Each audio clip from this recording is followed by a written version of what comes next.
Last year, a state government-commissioned report into Port Augusta highlighted a series of social issues, including poverty, poor health and homelessness.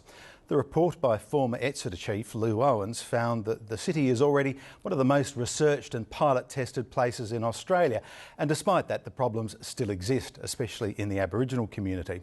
It recommended a cooperative method of governance to tackling the issues, and although locals believe it's a step in the right direction, some also argue that change is still happening too slowly. The ABC's Port Augusta reporter NICOLA GAGE has the story.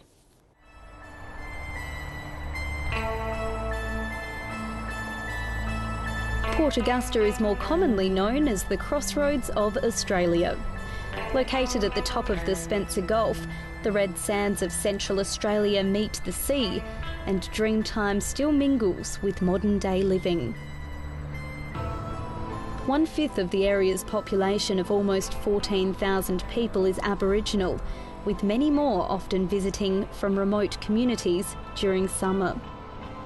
Many of these people stay at Davenport, a former mission now home to between 150 and 300 Aboriginal people, depending on the season. Port Augusta has always been seen as a gathering place and a place where a lot of the trading used to happen for Aboriginal people. And because it has that background, Davenport has always been a place that has been open to Aboriginal people, where people can feel they can come. And they come from far and wide. Davenport has about 14 different language groups, and they come from all over the place, in Northern Territory, Queensland, New South Wales, South Australia obviously, and there are some families where English is their fourth language. And while it's only a few minutes' drive from the heart of Port Augusta, it seems a world away. If they come here to Davenport and have a look what we're living in, you know, they'll get a shock. This shouldn't be like third world country. MACEY WINTINNA grew up in Davenport and lives here with her daughter, granddaughter and other family members.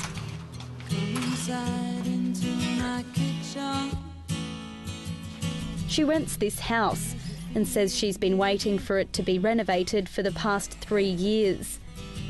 But she suspects the funds for home improvements are being spent elsewhere. It should be done straight away, you know, because we're here not far from Adelaide. This should be done straight away. But it goes straight past, go up to the lands, go to Northern Territory and whatever, things like that. While the land at Davenport is leased through the Aboriginal Lands Trust, the Davenport community is in charge of its own governance.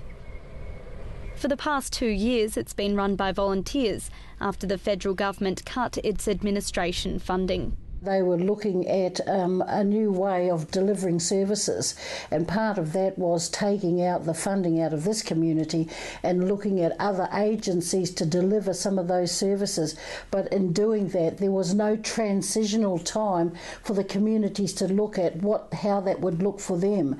So certainly there were lots of things that needed to be in place, and they never happened. Former Exeter Chief Executive Lou Owens highlighted these issues in a state government-commissioned report released last year. His recommendations included more management support, a long-term governance model, and for Housing SA to take responsibility for the community's houses. But 1 year on, the community says that hasn't happened. I'd have to say no. There hasn't been enough done. The state's new Aboriginal Affairs Minister says it's an enormous task and will take time. Look, there has been some good work being done, and most importantly it's about putting in place proper governance arrangements and structures that provides in turn a better coordination of the work and the challenges that need to be grappled with. A review of the Aboriginal Lands Trust and how services are delivered is expected to be tabled next year. And of course I want to make sure that the appropriate people have input into that particular review, and that at the end the outcomes are collectively agreed as being an appropriate governance structure that achieves its objectives. Here in Port Augusta, the wheels of change are turning, albeit slowly. A committee and new governance model has been set up, involving Aboriginal leaders and representatives from federal, state and local government. Their role is to coordinate and deliver all government and non-government funded services to reduce the duplication. We will find out how much money is being poured into Port Augusta in the various programs, and we will find a way in which to utilise that money for better outcomes. I do believe that this steering committee can address a lot of the issues, and I think there's a lot of good can come out of it, but it's got to be, it's really important that the three tiers of government work with the community. The Owens report also highlighted a lack of employment opportunities for Aboriginal people in the city. It mentioned stories of discrimination when hiring locals, but in the past 3 months, one local woman has found a way to provide them with an income. The Urrumunja Art Gallery is the city's first Aboriginal gallery, and 68 artists now contribute their works. Majority of the artists are local people. I actually supply them with art materials, and I register them under the business, and they go off and do their artwork and bring the product in. Deborah Fushtai says her initiative is giving many people in the city and in Davenport the first steps towards positive change. It's starting to give us a bit of pride and dignity and saying, hey, come on, we know what we're doing, give us a chance.